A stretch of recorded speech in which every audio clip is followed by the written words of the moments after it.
अस्सलाम वालेकुम dear students. उम्मीद है कि आप सब ठीक ठाक होंगे। आज का हमारा टॉपिक बहुत इंटरेस्टिंग है, बहुत इंफॉर्मेटिव है और ये ऐसा टॉपिक है जो कि 10th क्लास के सिलेबस से लेके एमए इस्लामियात में आपको पढ़ने को मिलेगा। अगर आप लोग सीएसएस की तैयारी कर रहे हैं, पीएमएस की तैयारी कर रहे हैं, एमए इस्लामियात के स्टूडेंट्स हैं या इस्लामियात के लेक्चरशिप के एग्ज़ाम की तैयारी कर रहे हैं, आज का लेक्चर आपने गौर से सुनना है, आपको इसमें बहुत सी इन्फॉर्मेशन मिलेगी। ओके, सो आज का लेक्चर स्टार्ट करते हैं। खुतबा हुज्जतुल विदा 10 हिजरी बमुताबिक 632 ईस्वी। यहाँ पे मैंने आउटलाइन बनाई है, आप इसको नोट भी कर सकते हैं। सब्जेक्टिव टाइप पेपर में ये हमेशा याद रखिए कि आप जब भी कोई टॉपिक स्टार्ट करते हैं तो उसका इंट्रोडक्शन या अगर उसका बैकग्राउंड है तो आप पहले उसका बैकग्राउंड भी दे सकते हैं, फिर उसके मेन पॉइंट्स और एंड पे कंक्लूजन। ये फॉर्मेट ज़रूरी है सब्जेक्टिव टाइप के क्वेश्चंस को अटेम्प्ट करने के लिए। अब खुतबा हज्जतुल विदा का टॉपिक शुरू करने से पहले इसका बैकग्राउंड नॉलेज हमें मालूम होना चाहिए। 10 हिजरी का वक्त था, ठीक है। 10 हिजरी में ये खुतबा हज्जतुल विदा पेश आया है। तो 10 हिजरी में इस खुतबे से पहले यानी फ़तह मक्का के बाद आप सल्लल्लाहु अलैहि वसल्लम ने अभी तक बाकायदा हज नहीं अदा किया था और आपने इस्लाम अरब के तमाम कबाइल तक पहुंचा दिया था और ज़्यादातर लोगों ने यानी कि अरब तकरीबन पूरा इस्लाम कबूल कर चुका था। तमाम इबादात के बारे में मुसलमान बाखबर थे, जैसे नमाज, रोज़ा, ज़कात, बाकी तमाम अहकामात भी उन तक पहुंच चुके थे। अब अल्लाह ताला नबी पाक सल्लल्लाहु अलैहि वसल्लम के ज़रिए हज के मनासिक भी मुसलमानों तक पहुंचाना चाहते थे। और जब सूरह नसर नाज़िल हुई तो उसमें भी अल्लाह ताला ने इरशाद फरमा दिया था कि अब आपने तमाम अहकामात पहुंचा दिए हैं और आपको उन आयात के ज़रिए आपके विसाल के बारे में भी आगाह कर दिया गया था। तो चुनाचे तारुफ में हम देखते हैं 9 ज़िलहज को मैदान अरफात की जगह थी। 1.25 लाख सहाबा कराम रज़ी अल्लाह ताला अन्हों का मजमा था। आप सल्लल्लाहु अलैहि वसल्लम कुस्वा नामी ऊँटनी पर तशरीफ़ फरमा थे। ये आप सल्लल्लाहु अलैहि वसल्लम का पहला और आखिरी हज था। खुतबा हज्जतुल विदा को इंसानी हकूक़ का मंशूर यानी ह्यूमन राइट्स का चार्टर भी कहा जाता है।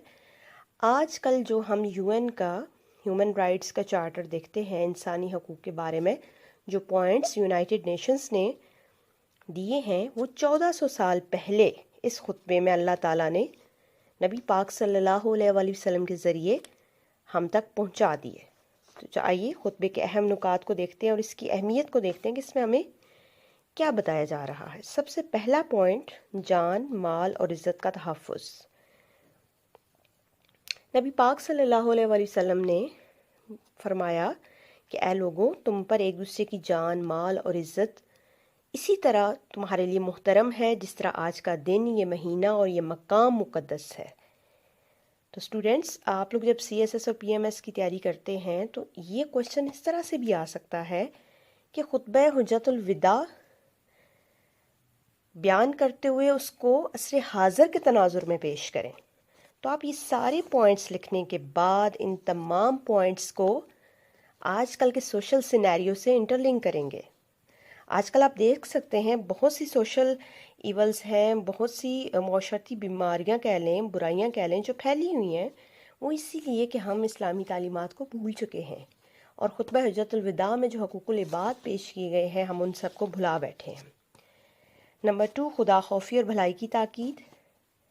तकवा के बारे में बयान किया गया कि अल्लाह ताला के नज़दीक सबसे ज़्यादा जो पसंदीदा है या जिसको फ़ौक़ियत हासिल है, वो वही शख्स है जो मुत्तकी है। भलाई की ताकीद भी की गई है इसमें, ठीक है।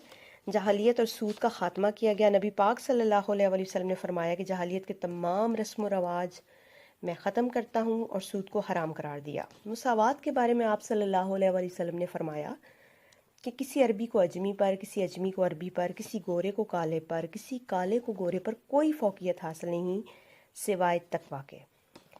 नेक्स्ट पॉइंट है जी अमानत की ताकीद।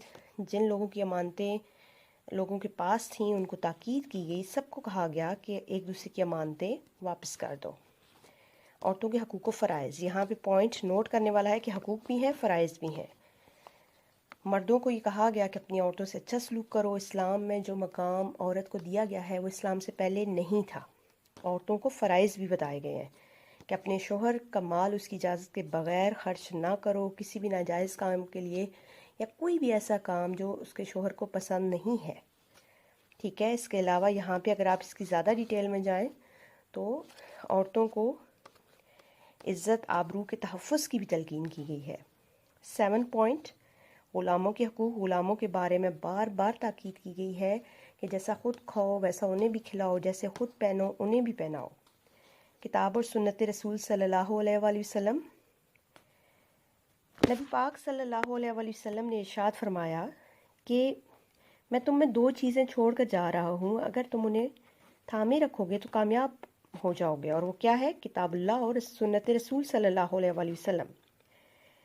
اس خطبے سے ہمیں یہ معلوم ہوتا ہے کہ اسلام کی تکمیل ہو گئی. اب اسلام کا کوئی بھی حکم باقی نہیں رہا, ہمارا دین مکمل ہو گیا. وراثت کے قوانین بھی بتائے گئے ہیں. وراثت کے قوانین کے بارے میں اسٹوڈنٹس آپ زیادہ ڈیٹیل پڑھنا چاہتے ہیں تو سورہ نساء کی آیات آپ پڑھ سکتے ہیں. اس خطبے میں بھی وراثت کی تلقین کی گئی ہے بار بار. اس کے علاوہ اطاعت امیر. اطاعت امیر کا مطلب یہ ہے کہ جو بھی حاکم نافذ الوقت ہے, نافذ کیا گیا ہے, اس کی اطاعت کی جائے, اس کو فالو کیا جائے. نبی پاک صلی اللہ علیہ وآلہ وسلم کا ارشاد ہے کہ اگر کوئی بھی شخص چاہے وہ ناک کٹا حبشی غلام ہی کیوں نہ ہو, اگر تم پر وہ امیر مقرر کر دیا گیا اور وہ تمہیں اللہ کے حکم کے مطابق چلائے تو اس کی اطاعت کرو. انفرادی ذمہ داری میں کچھ پوائنٹس ہیں, یہاں پہ مین پوائنٹ میں ڈسکس کروں گی کہ ہر شخص اپنے عمل کا خود جواب دہ ہے, خود ذمہ دار ہے. کسی بھی اگر باپ نے جرم کیا ہے تو بیٹا اس کا ذمہ دار نہیں ہوگا, بیٹے نے کیا ہے تو باپ نہیں ہوگا. ہر شخص کی اپنی انفرادی ذمہ داری ہے. حاصل کلام میں دیکھیں آپ اس کو اس طرح سے اس کا کنکلوژن ڈرا کر سکتے ہیں. مین پوائنٹ ہے حقوق العباد کی ادائیگی. اس سے پہلے آپ یہ بھی لکھ سکتے ہیں کہ حقوق اللہ پلس حقوق العباد. جیسے حقوق اللہ میں دیکھیں کہ جب اللہ تعالیٰ سے ڈر ہوگا, اللہ کا ڈر ہوگا, تقوی پیدا ہوگا تو انسان ہر برائی سے باز رہے گا.